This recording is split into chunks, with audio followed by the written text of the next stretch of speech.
حدیث میں جو آتا ہے نا 73 فرقوں میں سے جنت 72 جہنمی، تو اس حدیث میں فرقے کا نام نہیں بتایا. اگر نام بتایا گیا ہوتا تو سارے وہ نام رکھ لیتے. جیسے جماعت المسلمین نے اپنا نام رکھ لیا نا کہ اللہ نے ہمارا نام مسلم رکھا ہے تو ہمارا نام کیا مسلم، تو اللہ نے تھوڑی رکھا ہے، تم نے تو، تمہارے اپنے امیر نے تمہارا نام مسلم رکھا ہے، ٹھیک ہے نا. تو سارے وہ والا نام رکھ لیتے. تو حدیث میں علامت بیان کی گئی ہے تاکہ کسی بھی نام سے ہو علامت سے اندازہ ہوگا کہ یہ جنتی ہے یا جہنم. وہ علامت کیا ہے؟ آپ صلی اللہ علیہ وسلم نے فرمایا. صحابہ نے پوچھا جنتی کون سا ہے؟ تو آپ اگر فرما دیتے کہ وہ دیوبندی جنتی ہے تو سب اپنا نام کیا رکھ لیتے؟ دیوبندی. آپ صلی اللہ علیہ وسلم فرماتے کہ اہل حدیث جو فرقہ ہوگا وہ جنت، تو ہم بھی مسجد کے باہر بڑے بڑے وہ لگا دیتے، ہم کیا ہیں یہاں سے اہل حدیث. آپ صلی اللہ علیہ وسلم فرما دیتے کہ جی وہ بریلوی جنت میں ہوں گے، تو میری پگڑی کا رنگ فوراً سے پہلے چینج ہو جاتا. یہاں نقش پاک کے نشانات ہوتے اور ایک پیلی چادر ہوتی، چپل کا رنگ پیلا ہوتا. صلو علی الحبیب. مزہ آتا کہ نہیں آتا؟ صلو علی الحبیب. تو اگر آپ صلی اللہ علیہ وسلم فرما دیتے وہ شیعہ ہوتے تو یہاں 5 انگلیوں کے نشانات آپ دیکھ رہے ہوتے، ٹھیک ہے نا. کنڈے پہ آپ لوگوں کو میں بلاتا، میں ہر رجب کو کنڈے کا کنڈا نکال دیتا ہوں. میں کہتا ہوں یہ ثابت ہی نہیں ہے، تو کنڈوں کا کنڈا نہ نکالتا میں، بلکہ کنڈوں پہ بلاتا، خود بھی جاتا، اور جو کچھ شیعہ حضرات کرتے ہیں وہ کر رہا ہوتا. تو آپ صلی اللہ علیہ وسلم نے کسی فرقے کا نام مینشن نہیں کیا، بلکہ آپ نے علامت بیان کی. فرمایا ما انا علیہ. کیا زبردست حدیث ہے یار، مزہ آتا ہے، یہ معجزہ ہے. ما انا علیہ و اصحابی. آپ یہ فرماتے جو قرآن پہ چلے گا. تو آج ہر باطل فرقہ دلیل کہاں سے دیتا ہے؟ قرآن سے. غامدی صاحب کے جتنے دلائل ہیں آیتیں پڑھیں گے وہ، جہاں حدیثیں آئیں گی تو وہ فوراً چینج. تو آپ صلی اللہ علیہ وسلم قادیانی بھی قرآن سے نکالتے ہیں، جتنے لوگ ہیں نا، کیونکہ اگر قرآن ہی کو نکال دیں گے پھر تو اسلام کا فرقہ ہی نہیں رہے گا نا، کیونکہ وہ فرقے تو اسلام کے میں مسلم کہیں گے نا اپنے آپ کو. تو مسلم کہنے کے لیے بیس تو رکھنی پڑے گی نا قرآن کی، کیونکہ اگر قرآن ہی کو وہ نکال دیں گے فرقے، پھر تو لوگ کہیں گے ان کا تو اسلام سے کوئی تعلق، پھر تو فرقہ تھوڑی، وہ تو غیر مسلم ہو گیا نا سیدھا سیدھا. یعنی وہ تو جو غیر مسلم جو اپنے آپ کو سیدھا کہتے ہیں ہم غیر مسلم ہیں، ہندو تھوڑی قرآن سے دلیل دے گا. تو اس لیے آپ نے یہ نہیں فرمایا قرآن سے دلائل دیں، فرمایا نہیں ما انا علیہ، جس راستے پر میں ہوں، و اصحابی، اور میرے صحابہ. کیا مطلب؟ قرآن کی وہ تشریح جو حدیث کے اگینسٹ جا رہی ہے اس کو قبول نہیں کرنا. وہ فرقہ جنتی ہے جو قرآن کی وہ تشریح کرے جو جس پر محمد صلی اللہ علیہ وسلم کا اپنا عمل تھا. پرویزی فرقہ کیا کہتا ہے؟ نماز سے مراد جو قرآن میں آتا ہے نا، نماز سے مراد ہے گیدرنگ، حج سے مراد ہے اینول گیدرنگ، سال میں 1 دفعہ کی گیدرنگ، اور نماز سے مراد ہے دن میں 5 دفعہ آپ کی میٹنگ ہو فلاح و بہبود کے لیے. تو نماز کی یہ تشریح پیغمبر سے ثابت ہے؟ جب قرآن میں آیا نماز قائم کرو تو پیغمبر نے 5 ٹائم نماز پڑھی کہ نہیں پڑھی ہے؟ کیا ہو گیا؟ حج کیا کہ نہیں کیا؟ جیسے کیا ویسے کرنا پڑے گا آپ کو. تو قرآن کی وہ جو پرویزی، قرآن کو اہل قرآن کہتے ہیں اپنے آپ کو. تو نبی نے فرمایا جس پر میں ہوں. کیا مطلب؟ قرآن کی وہ تشریح جو حدیث کے خلاف ہے، جو نبی کے خلاف ہے، نبی کے طریقے کے، وہ تشریح بولو نا نہیں چلے گی. آگے اتنا بھی کافی نہیں ہے، کیونکہ بہت سے لوگ حدیث کو فالو کرتے ہیں. ہر مسئلہ کہاں سے بیان کرتے ہیں؟ بولتے کیوں نہیں بھائی؟ ہر مسئلہ حدیث. تو آپ نے فرمایا وہ اصحابی، اور میرے صحابہ بھی اس پر چلتے ہوں. 3 طلاق کے مسئلے میں کوئی ایک صحابی سے دکھا دے، کوئی ضعیف حدیث دکھا دے جنہوں نے ایک مجلس کی 3 کو 1 کہا ہو، میں بیان کرنا چھوڑ دوں گا ہمیشہ کے لیے. اور آج دھڑا دھڑ 3 کو 1 کر کے بیویوں کو، حرام بیوی کو کیا کیا ہوا ہے لوگوں نے؟ حلال کیا ہوا ہے. تو نبی نے فرمایا جس پر میرے، اور میں آپ کو بہت سے فتاوی صحابہ کے صحیح سند سے دکھا دوں گا. ایک مجلس میں کوئی 3 دے کر آیا، سب نے کیا فتویٰ دیا؟ 3 کا. حدیثوں کی ایسی تشریح جو صحابہ کے کیا ہو. میں نہیں کہہ رہا اہل حدیث جہنمی ہے، لیکن اہل حدیث کا یہ مسئلہ جو ہے یہ قرآن و حدیث کے بالکل اگینسٹ ہے.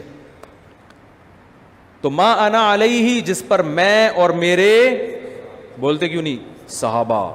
تو آپ کہو نا میں بس قرآن و حدیث کو مانتا ہوں، غلط. قرآن حدیث کے ساتھ کس کو ملانا پڑے گا؟ صحابہ. وہ قرآن و حدیث جس پر صحابہ نے عمل کیا ہو. اگر وہ صحابہ ہی کی سمجھ میں نہیں آیا تو اس کا مطلب وہ آپ کی اپنی رائے ہے, وہ قرآن و حدیث نہیں ہے. اخپل رائے کو آپ قرآن حدیث کا لیبل لگا کے مارکیٹ میں لانچ کر رہے ہو, یا حدیث نہیں ہے, حدیث اس کے اگینسٹ جا رہی ہے. حدیث سے مراد نبی کا اپنا عمل جو تواتر سے ثابت ہو, وہ اس کے خلاف جا رہا ہے, تو اس کا مطلب آپ جو قرآن کی تشریح کر رہے ہو وہ آپ کی اپنی رائے ہے, قرآن اس کا ذمہ دار نہیں ہے. تو تین چیزیں ملیں گی جس میں یہ تینوں علامتیں پائی جائیں گی, قرآن, حدیث اور صحابہ. صحابہ میں صرف اہل بیت نہیں ہے, وہ اصحابی جو میرے ساتھی ہیں. ساتھی کا لفظ بتا رہے کہ چاہے وہ اہل بیت میں ہوں یا نہ ہوں. یہ جو اہل بیت کے ساتھ خاص کر دیا اس کی کوئی دلیل نہیں ہے.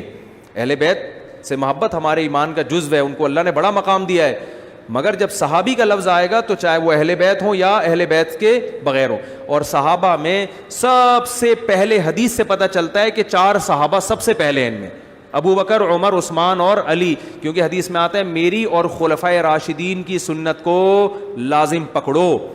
تو وہ ایسی تشریح جو خلفائے راشدین نہ کر رہے ہوں وہ بھی غلط ہے, خلفائے راشدین اس کے اگینسٹ جا رہے ہوں وہ بھی کیا ہے, بولتے کیوں نہیں بھائی, غلط ہے. تو صحابہ میں سب سے پہلا مقام کس کا ہے, خلفائے راشدین کا, حضرت ابو بکر کا, عمر, عثمان اور علی رضی اللہ عنہم اجمعین. ان کے فیصلوں کا بڑا اعتبار ہے.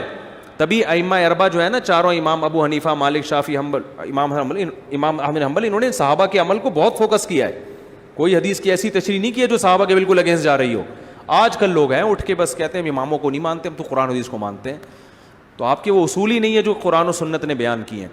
تو جس میں یہ 2 علامتیں پائی جائیں گی, نبی نے فرمایا وہ فرقہ کیا ہے, جنتی. اب وہ چاہے کسی بھی نام سے, وہ دیوبندی میں بھی ہو سکتے ہیں, وہ بریلوی میں بھی ہو سکتے ہیں, وہ اہل حدیث میں بھی ہو سکتے ہیں, وہ کسی میں بھی ہو سکتے ہیں.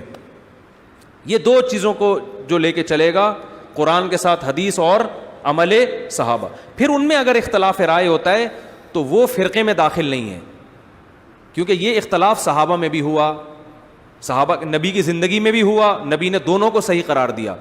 جیسے رفع الیدین کرنا بھی ٹھیک اور نہ کرنا بھی, کیونکہ یہ جو اختلاف ہے رفع الیدین کا, یہ قرآن, حدیث اور صحابہ تینوں کو ملا کے ہوا ہے. حنفیہ نے بھی قرآن کو بھی دیکھا, حدیث کو بھی اور صحابہ کو بھی, ان کی رائے یہ بنی کہ نہ کرنا افضل. اور جو شافعی ہے, امام شافعی, انہوں نے بھی قرآن کو بھی دیکھا, حدیث کو بھی اور عمل صحابہ کو بھی. دونوں کے پاس دونوں قسم کے دلائل ہیں. اس قسم کے اختلاف میں ان 72 فرقوں میں داخل نہیں ہوتا جن کے لیے جہنم کی وعید ہے.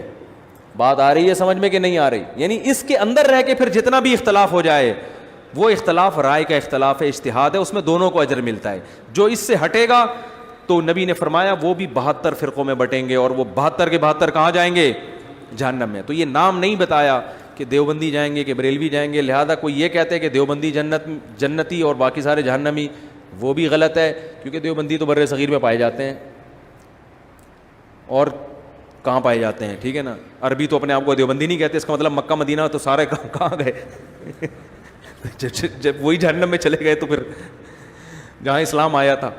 اور کوئی کہتا ہے بریلوی جہنم میں جائیں گے, سوری جنت میں جائیں گے, اگر بریلوی یہ کہتے ہیں تو بریلوی تو اور تھوڑے ہیں مارکیٹ سے بالکل, وہ تو صرف پاکستان اور بنگلہ دیش اور انڈیا میں پائے جاتے ہیں. باقی میں 12 ربیع الاول کو ملیشیا میں تھا, پتہ ہی نہیں چل رہا تھا کہ 12 ربیع الاول ہے. تو اس لیے علامت بیان کی گئی ہے. ہاں یہ ضرور ہے کہ نبی صلی اللہ علیہ وسلم نے فرمایا کہ جو جنتی فرقہ ہوگا وہ ہمیشہ ہول سیل کے حساب سے رہے گا, وہ 2-4 آدمی نہیں ہوں گے کہ جن کا خیال تھا ہم ہی جنت میں جائیں گے, باقی سارے کیا کر رہے ہیں, جہنم میں. تو وہ ہمیشہ ظاہرین الحق, حق پر غالب رہے گا, وہ بڑی جماعت ہوگی. وہ جو حق جنتی فرقہ ہوگا وہ, بولتے کیوں نہیں بھائی, بڑی جماعت, وہ 4-5 آدمی نہیں ہوں گے, کیونکہ یہ امت گمراہی پہ جمع نہیں ہو سکتی, تو 4-6 لوگ نہیں ہوں گے. تو عقائد جو ہیں, عقائد اور یہ بیسک چیزیں, یہ جن جن کی بھی چاہے دنیا میں سلفی کے نام سے ہو, اہل حدیث کے نام سے ہو, دیوبندی کے نام سے, اس سے کوئی فرق نہیں پڑتا. جن کے اندر یہ 3 علامتیں پائی جائیں گی وہ کیا ہوں گے, جنتی. ہاں پھر نبی نے ان کی کچھ, یہ تو ڈیفینیشن ہے, لیکن کچھ ان کی علامتیں بھی بیان کی ہیں.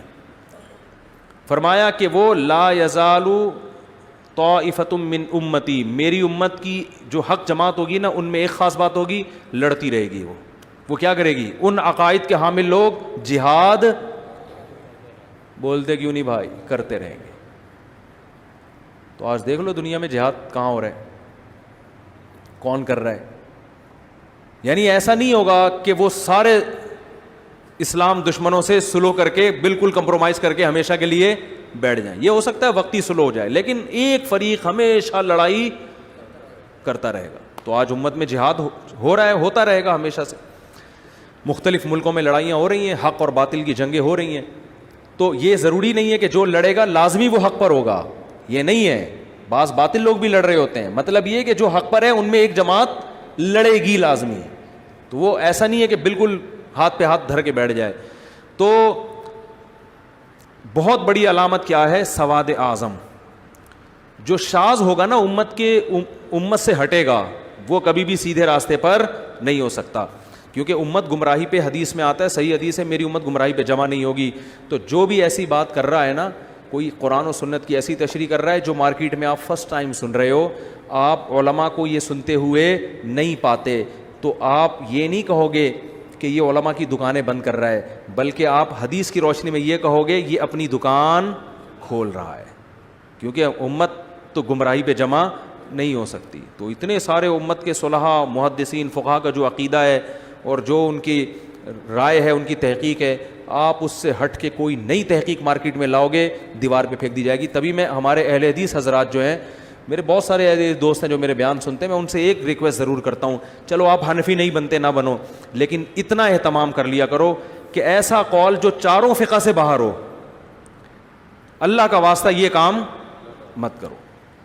قرآن و سنت کی ایسی تشریح کرنا جو نہ امام حنیفہ کی سمجھ میں آئی, نہ امام شافعی کی, نہ امام مالک کی, نہ امام احمد کی, ایسی کم از کم اس کا تو خیال کر لو, کیونکہ امت صدیوں تک ان چاروں میں سے کسی ایک کو فالو کرتی آئی ہے. تو اتنی بڑی امت اگر غلط ہو گئی تو یہ تو غیر مسلم, ایک تو حدیث کے بھی خلاف ہے کہ حدیث میں آتے میری امت گمراہی پہ جمع نہیں ہو سکتی, اور دوسری بات یہ ہے کہ غیر مسلم بھی ہنسے گا کہ جب تمہارے جو حکومتیں جن فقہ پہ چلی ہیں صدیوں تک, 1000 سال سے زیادہ یہ چاروں فقہ رائج رہے ہیں اور اس میں حکومت ہوئی ہے, باقاعدہ خلافتیں چلی ہیں, تو جب تمہارے چاروں غلط ہو سکتے ہیں تو اس کا مطلب تمہارا تو اسلامی یتیم ہے. یہ تو سمجھ میں 1400 سال آیا ہی نہیں کسی کو, اب کون سمجھا رہا ہے بیٹھ کے. تو چند مسائل ایسے ہیں ہمارے اہل حدیث بھائیوں کے انتہائی احترام کے ساتھ کہ وہ چاروں فقہ کے خلاف ہیں, جن میں 3 طلاق کو ایک کہنا, یہ چاروں کے خلاف. عورتوں کا مردوں کی طرح نماز پڑھنا, یہ چاروں فقہ کے, بولو بھائی, خلاف ہے. چاروں میں ہے کہ عورت سمٹ کے نماز پڑھے گی, کیونکہ یہ تواتر عملی سے چلا آ رہی ہے مسئلہ. چاروں میں ہے کہ تراویح کم سے کم کتنی ہوتی ہے, بولو 20 رکعتیں ہیں. چاروں میں ہے کہ طلاق اگر معلق کر کے دی جائے تو بھی ہو جاتی ہے, جیسے آپ نے کہا اگر بیوی کو گھر میں داخل ہوئی تو تجھے طلاق ہے. چاروں فقہ میں ہے کہ اگر گھر میں داخل ہوئی تو طلاق ہوگی, قسم کا کفارہ نہیں ہوگا. بعض اہل حدیث کہتے ہیں قسم کا کفارے سے کام چل جائے گا, ایسا نہیں ہے. گھر میں داخل ہوگی تو, اور یہ ریورس نہیں ہو سکتے یہ الفاظ ڈیورس کے. تو اس طرح چند مسائل ایسے ہیں کہ اگر اہل حدیث حضرات اس میں اپنی رائے اجماع امت سے نہ ہٹائیں تو یہ ان کے لیے بھی بہتر ہے, اور امت جو ایک اختلاف, اسی طرح جو ہر قسم کے موضوع پہ مسا کر لینا, کچھ بھی پاؤں پہ چڑھا لیا مسا, یہ بھی نہیں ہوتا. تو کچھ اس کی شرطیں, ہر فقیہ نے کچھ نہ کچھ شرطیں لگائی ہیں موضوع پہ کہ مسے پہ جواز کے لیے, اور لگانے کی وجہ کیا ہے کہ قرآن کہہ رہا ہے کہ پاؤں دھو, تو اس قرآن سے نکلنے کے لیے دلیل مضبوط ہونی چاہیے. وہ جو آپ حدیث پیش کرتے ہیں کہ جوربین پر بھی مسا ہے, اس حدیث کا یہ مفہوم نہیں ہے. حدیث میں خفین کو بھی جورب کہا گیا ہے, کیونکہ عربی زبان میں خفین پر بھی جورب کا اطلاق ہوتا ہے. تو آپ حدیث کی ایسی تشریح کیوں کر رہے ہو جو پوری امت نے نہیں کی؟ تو وہ تو یہ جو پرویزی لوگ ہیں نا, جو منکرین حدیث ہیں, یہ بھی تو قرآن سے کہیں نہ کہیں نکال لیتے ہیں نا. تو بات صرف قرآن و حدیث سے نکالنے کی نہیں ہوتی, قرآن و حدیث کی ایسی تشریح کرنا جو پوری امت سے ہٹ کرو, یہ تشریح قابل اعتبار نہیں ہے. امت کو درمیان میں لانا پڑے گا آپ کو, امت کو سائڈ پہ نہیں رکھ سکتے آپ, کیونکہ امت پہ اعتماد ختم کر دیا تو یہ قرآن پہ اعتماد ختم, کیونکہ ہو سکتا ہے امت نے قرآن ہی غلط پہنچایا ہو. آپ کہہ سکتے نہیں قرآن کی حفاظت کا تو اللہ نے وعدہ کیا, تو یہ کس نے کہا؟ یہ بھی تو امت نہیں بتایا نا کہ یہ والی آیت بھی قرآن میں ہے کہ جس میں آتا ہے. تو اجماع امت اس امت میں بہت بڑی دلیل ہے, کیونکہ یہ امت گمراہی پہ جمع نہیں ہو سکتی. وجہ کیا ہے کہ نیا نبی نہیں آ سکتا. اب یہ امت من حیث الامہ معصوم ہے, کیونکہ پہلی امتیں گمراہی پہ جمع ہوتی تھی, نیا پیغمبر آتا تھا. اب نیا پیغمبر نہیں آئے گا. اب امت اگر گمراہی پہ جمع ہو گئی تو قرآن پہ بھی اعتماد ختم, بخاری پہ بھی, مسلم پہ بھی, سب کتابوں پہ اعتماد کیا ہو جائے گا؟ ختم. کہ یار ان سے اگر یہاں غلطی ہوئی ہے تو ہو سکتا ہے قرآن نقل کرنے میں غلطی ہوئی ہو. تو ہمیں ہمارے نبی نے پہلے ہی بتا دیا, بھائی امت میں 2-4 لوگ تو غلط ہو سکتے ہیں, پوری امت غلط ہو جائے یہ میری امت میں ایسا اللہ ہونے نہیں دے گا. تو صدیوں سے جو مسائل اتفاقی چلے آ رہے ہیں نا, تو ان کو کم از کم اتفاقی رہنے دیا جائے. اور ہمارے کسی اہل حدیث بھائی کو ان مسائل میں اگر وہ سمجھتے ہیں کہ نہیں قرآن و حدیث کی دلیل مضبوط ہے, عورت کو چاہیے مردوں کی طرح نماز پڑھے, 3 طلاقیں 1 ہوتی ہیں, تراویح 20 کے بجائے 8 رکعتیں ہوتی ہیں, یہ اجماعی مسائل میں وہ جہاں بھی کوئی بڑے عالم ہوں تو میں بیٹھنے کے لیے تیار ہوں. لائیو کیمرہ چلا دیں, میں ان سے اس میں قرآن و سنت کی روشنی میں ڈسکشن کروں گا. کتنی بڑی بات کر دی میں نے. آپ کہتے ہیں نہیں ہم تو قرآن حدیث کو مانیں گے, اماموں کو نہیں مانیں گے, تو چلو قرآن حدیث ہی پہ بات ہوگی. میں بیٹھوں گا آپ کے سامنے, لائیو کیمرہ چلے گا اور ہم لائیو چلائیں گے, لوگ دیکھیں گے کہ دلائل کی دنیا میں چاروں اماموں کا مذہب مضبوط ہے یا آپ کی رائے. 8 رکعت تراویح میں ثابت کروں گا کہ یہ صحابہ کا مسلک بولو بھائی نہیں ہے. 3 طلاقوں میں ثابت کروں گا کہ قرآن و سنت سے 3 ثابت ہوتی ہیں. خواتین اور مردوں کی نمازوں میں جو سمٹنے کا مسئلہ ہے وہ بھی میں ثابت کروں گا. بات آ رہی ہے سمجھ میں؟ تو ہم بیٹھ جاتے ہیں کہیں بھی, لیکن اس میں ہوتا یہ کہ ہر چھوٹا موٹا آدمی اٹھ کے نا اپنے آپ کو مشہور کرنے کے لیے آ جاتا ہے کہ میں لائیو کیمرے میں آپ سے مناظرے کے لیے تیار ہوں. اس کا نقصان یہ ہوتا ہے کہ دنیا میں بعض دفعہ کوئی کسی کو جانتا نہیں ہے تو وہ کسی مشہور آدمی کے ساتھ بیٹھ کر اپنے آپ کو مشہور کرا دیتا ہے. کہتے ہیں مناظرہ جیتیں ہاریں, چکر میں تو ڈال دیا نا, مشہور تو ہو جائیں گے, لوگ کہیں گے وہی جا رہا ہے جو مفتی صاحب کے ساتھ بیٹھا ہوا تھا. تو اس لیے اس میں اصول یہ ہوتی ہے کہ وہ ان کا کوئی ذمہ دار آدمی ہو. اور میں مناظر ہوں نہیں, میں کوئی پھڈے باز نہیں ہوں, میں تو آرام سے محبت سے بیٹھ کے بات کروں گا. تو آپ دیکھیں گے کہ دلائل کی دنیا میں جو چاروں فقہا کا مذہب ہے وہ کیا ہے, وہ مضبوط ہے. تو عورتوں مردوں کی نماز میں جو آپ کہتے ہیں نا کہ حدیث نہیں ہے, حدیث اور بہت سارے مسائل میں نہیں ہے, لیکن آپ اجماع امت کی وجہ سے ان کو مانتے ہو. تو یہاں بھی آپ کو اجماع امت کی وجہ سے ماننا پڑے گا کہ عورت کو سمٹ کے نماز کا حکم ہے اور مردوں کی طرح نماز پڑھے. آپ کو اجماع امت کی وجہ سے ماننا پڑے گا. باقی پھر ہمارے اہل حدیث بھائی ایک بات کرتے ہیں کہ یہ دکھاؤ حدیث میں کہ عورت سینے پہ ہاتھ باندھے گی, عورت رکوع یوں کرے گی, عورت دونوں پائیں دائیں طرف نکالے گی. ہر جزیے کا ذکر نہیں ہے. جب سمٹ کے نماز پڑھنا ثابت ہو گیا تو سمٹنے کی تفصیل ہر فقیہ نے اپنے حساب سے بیان کی ہے. اس میں ہر جزیے پر الگ سے دلیل کی ضرورت نہیں ہوتی. کسی نے کہا سمٹنا اس کو کہتے ہیں کہ پاؤں یوں نکالے, کسی نے کہا سمٹنا اس کو کہتے ہیں. تو سمٹنا ثابت اجماع سے ہوتا ہے, باقی سمٹنے کی کیفیات میں اجماع نہیں ہے. وہ ہر فقیہ ہر مجتہد نے اپنے حساب سے بیان کیا اس کو. آپ تو کہتے ہو بالکل مردوں کی طرح چوڑے ہو کر نماز پڑھے گی, یہ نہیں ہے. میں سمجھا پا رہا ہوں اپنی بات, کہ نہیں سمجھا پا رہا. تو جو اجماعی مسائل ہیں اہل حدیث بھائیوں سے انتہائی احترام کے ساتھ کہ کم از کم, اور الحمدللہ کچھ اہل حدیث اس پر عمل بھی کرتے ہیں. میرے جاننے والے وہ کہتے ہیں ہم اپنے بچوں کو بتاتے ہیں کہ بھائی ہمارے کوئی مفتی اگر فتویٰ دینا اور وہ چاروں فقہ سے باہر نکل رہا ہو اس کو فالو مت کرو. میں نے خود اہل حدیث سے سنا, وہ کہتے ہیں اس لیے کہ یہ چاروں کی سمجھ میں کیوں نہیں آیا, یہ چلو ایک سے غلطی ہوتی ہے 2 سے ہوتی ہے, تو یہ چاروں کی سمجھ میں ہی نہ آئی, یہ کیسے ہو سکتا ہے. تو بہرحال 73 فرقوں میں جنتی کون ہوگا, نبی نے علامت بیان کی, نام بیان نہیں کیا. وہ علامت کیا ہے, میرے اور صحابہ کے طریقے پر. جو صحابہ کو نہیں مانتے وہ بھی اس سے نکل گئے, جو حدیث کو نہیں مانتے وہ بھی اس سے نکل گئے.